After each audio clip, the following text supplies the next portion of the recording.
The great hall of the Orc dominion was a place of power. Black stone walls stretched high above, carved with the victories of 1,000 battles. Fire bowls burned along the sides, filling the air with the smell of smoke and iron. Orc warlords stood in ranks, their armor heavy, their tusks polished, their eyes sharp with pride. The queen sat on her throne, tall and fierce, a crown of steel resting on her brow. She was the symbol of her people, unyielding strength. It was supposed to be a night of celebration. The Dominion had crushed another rival fleet, and the queen's daughter, Princess Araka, was expected to stand before the nobles and speak of loyalty, honor, and strength. Orc songs of victory filled the air, and the warriors roared with pride. But then, something unusual happened. The queen's gaze fell on a stranger standing near the princess. He was smaller, his frame lean compared to the massive bodies of the Orc warriors. His skin was pale, his hair dark, his armor plain and simple, compared to the shining steel of the Dominion. He did not roar, he did not bare his tusks, he had none. Instead, he stood calm, watching the hall with steady eyes that did not flinch. The queen leaned forward, her deep voice echoing across the hall. "Who is that man?" The room grew quiet. Orc nobles turned their heads. Some narrowed their eyes. In confusion, others smirked with mockery. A few warriors laughed under their breath. The stranger was clearly human, and to them, humans were weak. They were traitors, wanderers, sometimes mercenaries, but never rulers. Never warriors like the Orcs. The princess did not look away. Her green skin seemed to glow in the firelight, her eyes sharp, but calm. She placed a hand on the stranger's arm and spoke clearly. "My human husband." The hall erupted with noise. Warlords shouted, generals barked in disbelief, and nobles muttered with outrage. The word husband struck like a hammer. Orcs valued bloodlines, strength, and tradition. For the heir of the Dominion to bind herself to a human was unthinkable. The queen raised her hand and silence returned, though whispers still rippled through the crowd. Her eyes burned as she looked at her daughter. "Explain yourself, Araka," the queen commanded. "Why do you bring a human into this hall? Why do you insult the blood of our ancestors with this choice?" The princess stood tall, her grip firm on her husband's arm. The human, Elias Kane, remained silent, his eyes steady. He did not bow, nor did he flinch. He knew the weight of the moment, but he faced it as he had faced battles before. Calmly, Araka's voice carried through the hall. "This man is not weak. He is not unworthy. I met him where most of you would not expect, on the battlefield." The Orcs leaned forward. Some sneered, others frowned, curious to spite themselves. The princess continued. "When our border outpost was attacked by the Skarn raiders, our warriors fought with honor. But we were surrounded, outnumbered, and falling one by one. In that moment, it was this human who refused to yield. He fought with cunning, not just strength. He turned broken machines into traps. He used the ground itself against the enemy. And though his body bled, his will did not." She looked at Elias with something the hall had rarely seen: respect, and even affection. "While our soldiers roared and died, he endured. He gave us victory when we had only defeat. And when I stood beside him, I saw a kind of strength no Orc had shown me before. I saw a man who fights not because of pride, but because of heart. That is why I chose him." The queen's eyes narrowed. The hall was silent again. Even the fires seemed to burn lower, as if the air itself waited for her reply. "A human?" the queen said slowly, her voice like grinding stone. "You claim this frail creature stood where Orc warriors fell? You claim his strength is enough for you?" Whispers rose once more. Some nobles muttered about dishonor, others scoffed, calling it a tale for children. A few, however, stayed quiet, remembering battles where cunning had saved lives when strength alone could not. The queen lifted her hand again, and the hall obeyed her silence. She looked directly at Elias now. Her eyes were sharp, weighing him, like a weapon in her hand. "You, human. Do you understand what you have done? Do you understand the insult you bring standing here as husband to my daughter?" Elias spoke for the first time. His voice was calm, steady, and carried no fear. "I understand, Great Queen. But I did not come here to insult. I came because your daughter chose me, and I will stand by her choice. I may not have your strength, but I do not break. Where others fall, I endure. Where battles seem lost, I find a way. If that is an insult, then it is only the insult of survival." The hall stirred again. Some laughed harshly at his boldness. Others frowned, uneasy at the quiet confidence in his words. The queen leaned back slowly, her expression unreadable. For a long moment she said nothing. Then, in a voice that rumbled like distant thunder, she spoke. "Words are wind. In the Dominion, worth is proven, not spoken. If you are to stand as my daughter's husband, you will face trials. Only then will I decide if you are worthy, or if you are nothing more than a frail shadow hiding behind her honor." Elias did not flinch. He only nodded once. "Then I will face your trials." The princess tightened her grip on his arm, her eyes fierce. The hall watched in silence, the question hanging in the air like a blade. Could a human truly prove himself in the heart of the Orc Dominion? The queen's voice echoed once more across the hall. "Then let it be known. This human will be tested, and the Dominion shall see if his kind has any strength worth respecting." The fire roared higher, the warlords muttered darkly, and the princess stood firm beside her husband.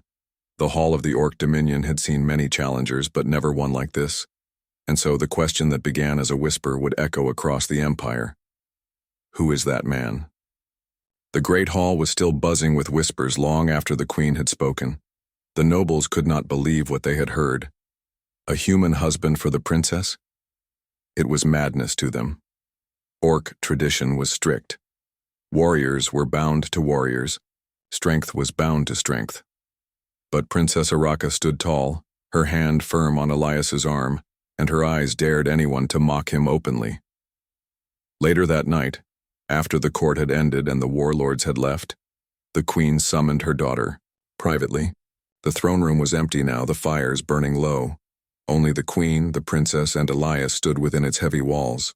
The silence felt heavy, like the air before a storm. The queen's voice was sharp.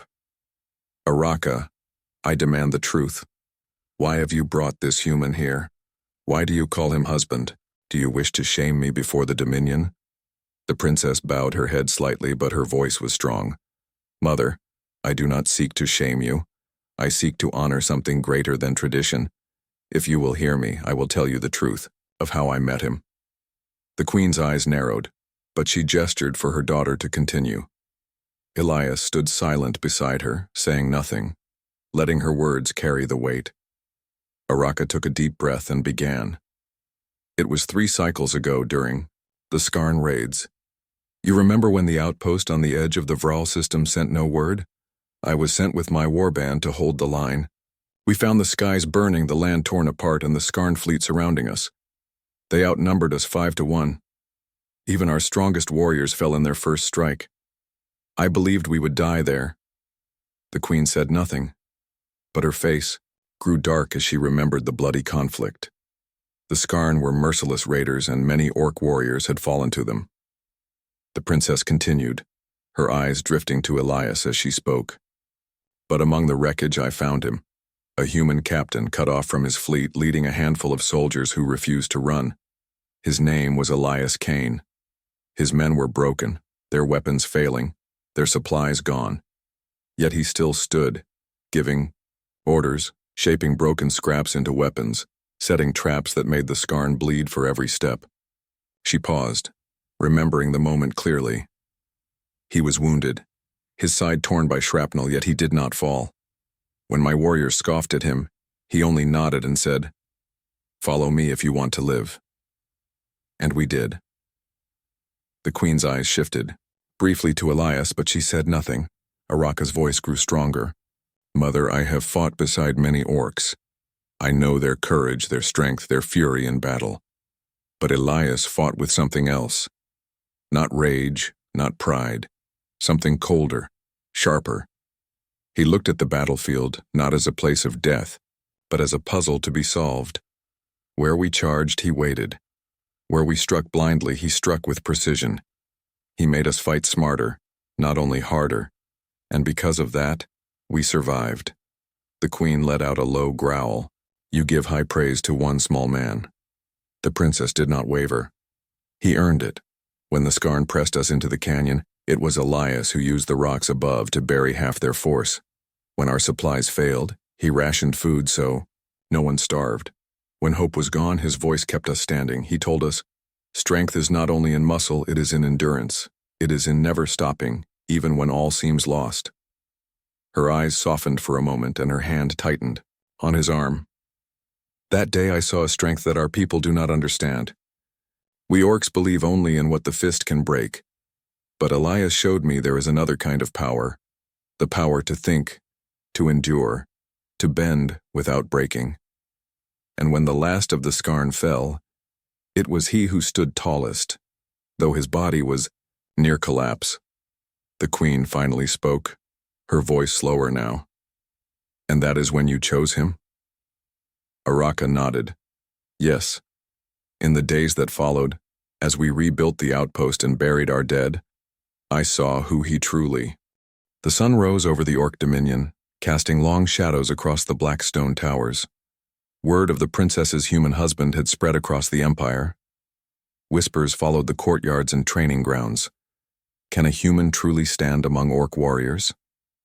Many warriors scoffed at the idea, while a few secretly wondered if there was more to this stranger than met the eye. Inside the throne room, the queen sat with her hands clasped on her lap. Her gaze was sharp, unwavering.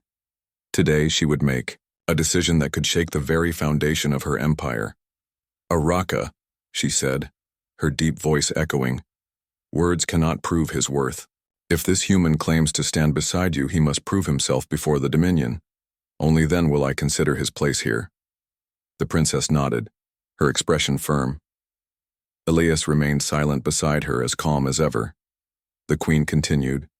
He will face the trial of Dominion, not as a man among men, but as one who must lead, endure, and survive where Orcs themselves might fail. If he proves himself, he shall stand beside you. If he fails... Her voice trailed, heavy with the weight of consequence. He will leave this hall and this empire never to return. The princess swallowed, but she did not flinch. He will not fail, mother. He may not fight as we do, but his mind and courage are strong enough to survive. The queen's eyes narrowed. We shall see. Prepare him. He will face 3 challenges: the wilderness of Korath, the trials of the mind, and the siege of the Scarn fleet. Only the first begins today. Elias tilted his head slightly, listening carefully. I am ready, he said. His voice carried calm certainty, and though the queen did not smile, she allowed a brief flicker of interest to cross her face.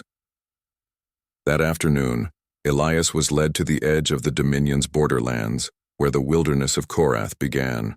It was a place where few Orcs dared to tread, filled with jagged cliffs, twisted forests, and deadly predators. Many had entered, but not all had returned. You will lead a group of young warriors through this land, the queen explained. They do not respect you, and many may try to challenge your authority. You must survive, guide them, and return with your team intact. Only then will the Dominion see if a human is capable of leadership. Elias nodded. He glanced at the young warriors, assigned to him, strong, proud, and openly hostile. One, a large orc named Gorok, stepped forward, arms crossed. You, lead us. You will die before sunset. His voice carried both threat and disbelief. Elias met his gaze evenly. Then I will survive. Follow my instructions, and you may live. Disobey, and you will see just how dangerous Korath can be. The orcs snorted. They were certain he was bluffing. They were wrong. The first day in the wilderness was brutal. The sun beat down on jagged rocks, poisonous plants lined the riverbanks, and strange predators roamed the forests. Gorok and the other warriors tried to test Elias at every turn, demanding they charge blindly into dangers he had warned them about. But Elias remained calm. Using clever traps and careful observation, he guided the group around deadly pitfalls, ambushed dangerous creatures, and found safe water sources where others would have perished. Slowly, the young warriors began to notice that his mind worked differently. While they relied on brute force, Elias relied on observation, patience, and planning. By nightfall, the group camped near a cliff overlooking a valley filled with glowing plants. Gorik grudgingly spoke first. "I did not think we would survive this day. That human, he sees things we do not." Elias only nodded. "Tomorrow will be harder. Korath does not forgive the unprepared." The second day brought a storm. Torrential rain poured, rivers swelled, and the ground turned to slippery mud. The orc warriors struggled, their armor heavy and cumbersome. Many were ready to give up. Elias, however, remained steady. "Use the terrain," he instructed. "Move in single file, find higher ground, support each other." Despite their doubts, the warriors followed him, and as they did, Elias saved them again and again, pulling one from a river, marking safe paths, predicting the sudden landslides that the young orcs could not see coming. By the evening, they had crossed the worst part of the wilderness. Exhausted, mud-covered but alive, the young orcs finally looked at Elias with new eyes. He was not strong like them, but he was something else, something equally valuable. The third day brought the final challenge of the wilderness. The predators of Korath, massive creatures with armored hides and snapping jaws. The young warriors prepared to charge recklessly as was their instinct. Elias stopped them. "No," he said. "We fight smart, not first. We set traps, lure them, and strike only where it counts."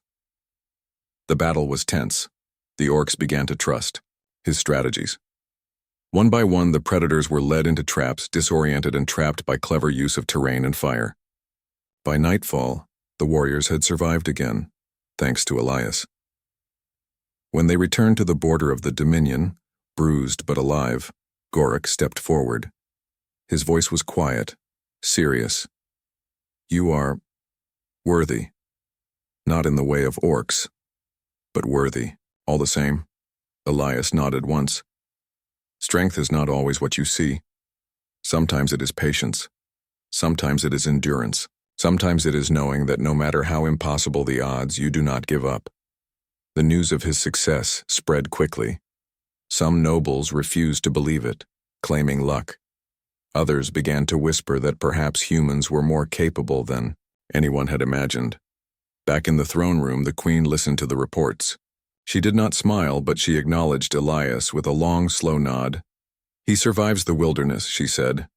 "But the trial of dominion has only begun. The trials of the mind await. And after that, the siege of the Skarn fleet. We shall see if the human truly has the strength and cunning to stand beside my daughter." The princess approached Elias quietly. "You have done well today. They will test you more, but I know you can face it. You have a gift they do not understand yet." Elias gave a small smile. "Then I will show them, one trial at a time.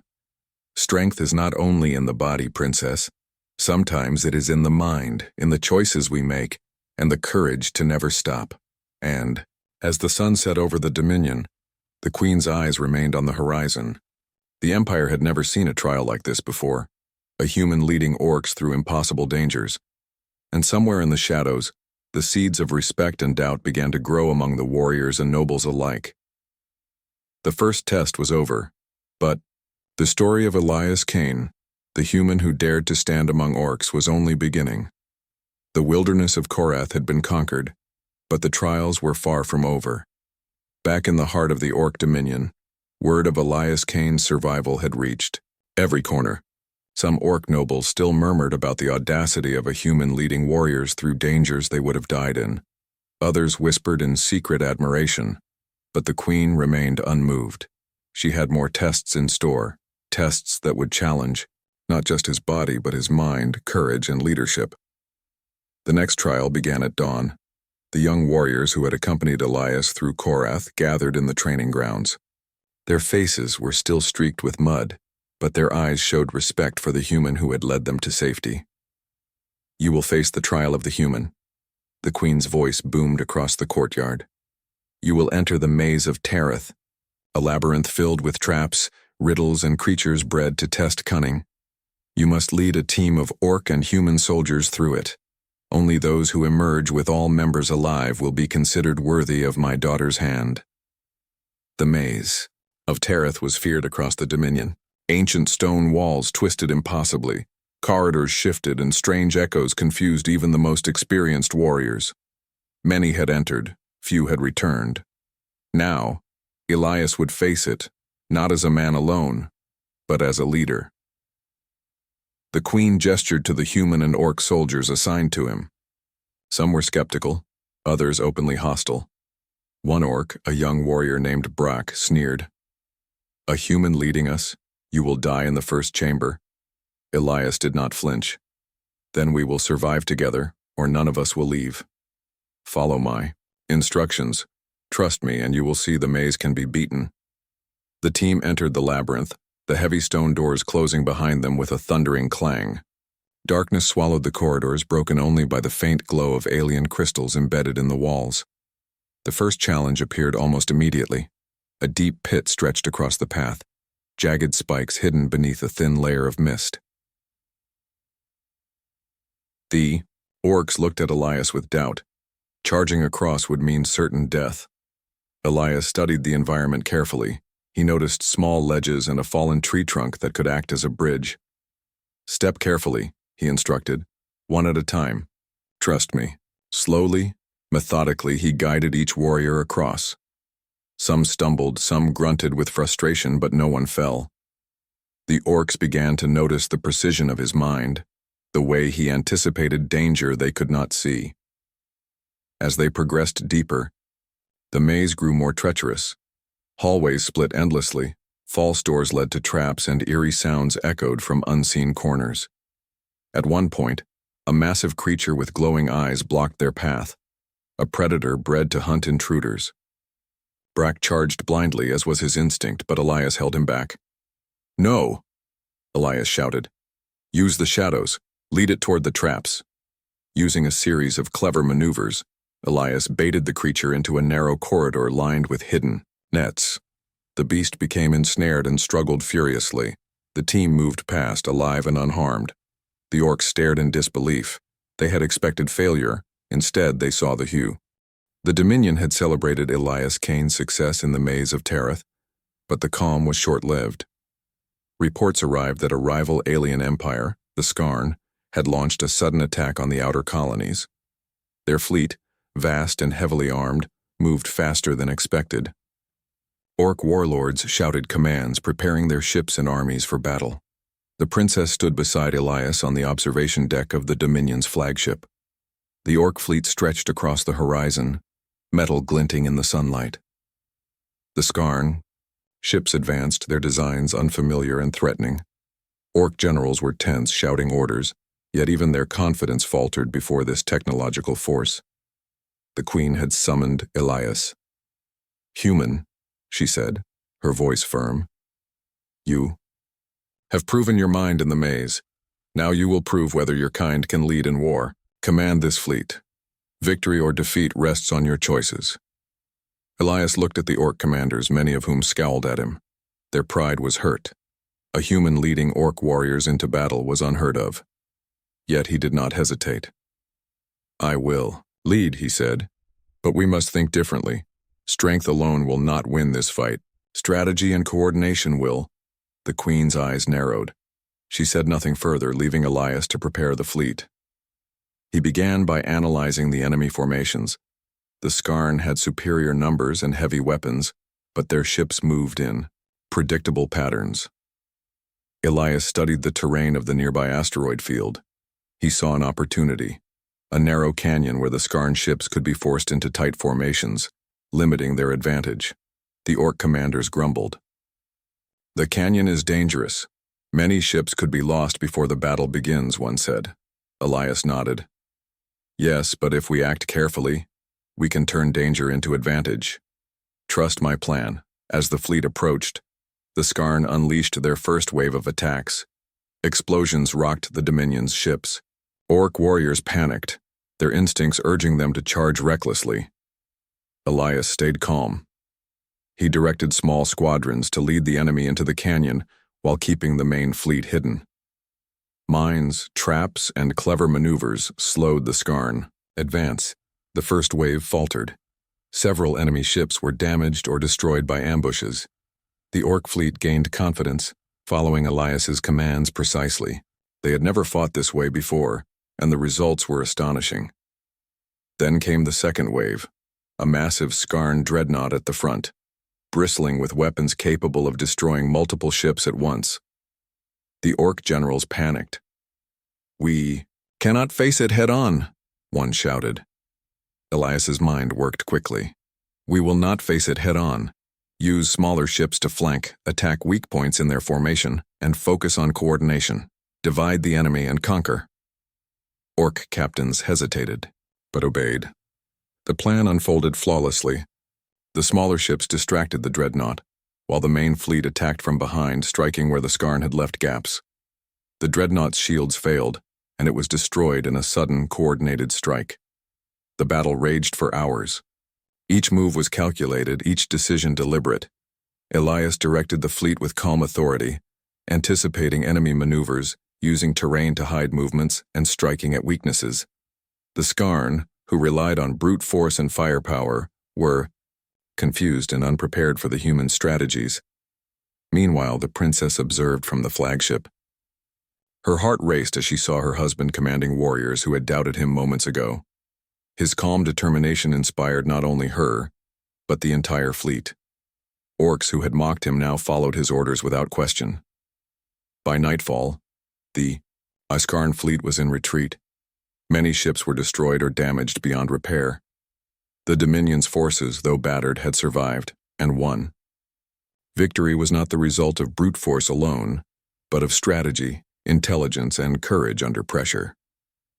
When the battle ended, the fleet returned to the Dominion. Warships docked, and exhausted warriors disembarked, praising Elias for his leadership. Even the most stubborn generals could not hide their admiration. The queen stood on her balcony as the fleet returned. She watched Elias and the princess descend the steps together. His human form seemed small beside the towering orcs, yet there was no doubt about the respect he had earned. "You have done well, human," she said finally, her voice low but measured. "You have proven your worth in ways that even I could not have predicted." Elias bowed his head slightly. "I do not fight for honor alone, Your Majesty. I fight because survival demands courage, and because my partner asked me to stand beside her. That is reason enough." The princess smiled at him, pride shining in her eyes. "You have shown them, Elias. You have proven that strength is not only in the body, but in the mind and the heart." The queen looked at her daughter, then back at Elias. Though she did not speak the words aloud, a sense of respect passed between them. This human, fragile as he seemed, had saved the Dominion's fleet and inspired warriors who had doubted him at every step. Across the empire, the story of the battle spread quickly. Songs and stories would be told of the human who led orcs to victory, of the strategies that outwitted a superior force, and of courage that inspired even the fiercest warriors. For the first time, humans were seen not as weak creatures, but as allies with strengths that complemented those of the Dominion. That night, the princess and Elias stood together on the balcony overlooking the city. Lights twinkled below, and the air was filled with the sounds of victory celebrations. "You were amazing today," the princess said softly. "They will never forget this battle, and neither will I." Elias smiled, his gaze steady. "Strength is measured in many ways. Today it was not only the fleet that survived, it was the trust we built and the courage we shared. That is the true victory." The princess took his hand. "Then let us face the trials ahead together. The Dominion has seen your worth, but there is always more to prove." Elias nodded. "Then we will face it, together." As the celebrations continued below, the queen watched silently from her balcony. She had asked, "Who is that man?" Earlier, her answer had been uncertain, her judgment clouded by tradition. Now, after seeing his cunning, courage, and unwavering loyalty, she knew the truth. The human was not just worthy. He was extraordinary, and the princess, proud and resolute, had chosen wisely. The Dominion was quiet for a moment, the calm after, the storm of battle. The Scarn had retreated, their fleet broken, and the outer colonies secured. Yet in the hearts of the Orcs, whispers lingered. Could a human truly stand beside a princess of the Orc Dominion? Could a human ever earn the respect of warriors who valued strength above all else? Princess Araka did not doubt it. She had seen Elias in the wilderness of Korath, in the maze of Tereth, and on the battlefield against the Scarn. He had proven, himself over and over, not with muscle alone but with courage, intelligence, and unwavering determination. The Queen summoned them both to the throne room. This was the moment that would decide everything. The final judgment of Elias Kane, the human who had dared to stand among Orcs. The throne room was filled with nobles, generals, and warriors. They all waited in silence, curiosity and skepticism, written on every face. The princess and Elias walked together hand in hand. The Queen's eyes were sharp, but there was something new in them, a quiet recognition. "Human," the Queen said, her voice echoing through the hall. "You have faced trials that would have destroyed most Orc warriors. You have led, endured, and triumphed in ways none could have expected. Yet today you must answer one final question. Do you truly understand what it means to stand beside my daughter?" Elias met her gaze calmly. "I do, Your Majesty. It is not only honor or duty. It is trust, loyalty, and courage. It is the willingness to face impossible odds without turning away. I understand, and I will stand beside her no matter the challenge." A murmur spread across the hall. Orcs who had doubted him whispered among themselves. His words were simple, yet they carried a weight no boast could match. The Queen leaned forward. "Then let the Dominion witness your final act. You will lead a ceremony honoring the fallen warriors of the Scarn battles, showing the wisdom and leadership you have gained. Only then will your place beside my daughter be confirmed." Elias nodded. He and the princess moved to the ceremonial platform in the center of the hall. Orc soldiers, both young and veteran, lined the sides, watching closely. Elias instructed, them in careful formation, explaining each step with calm authority.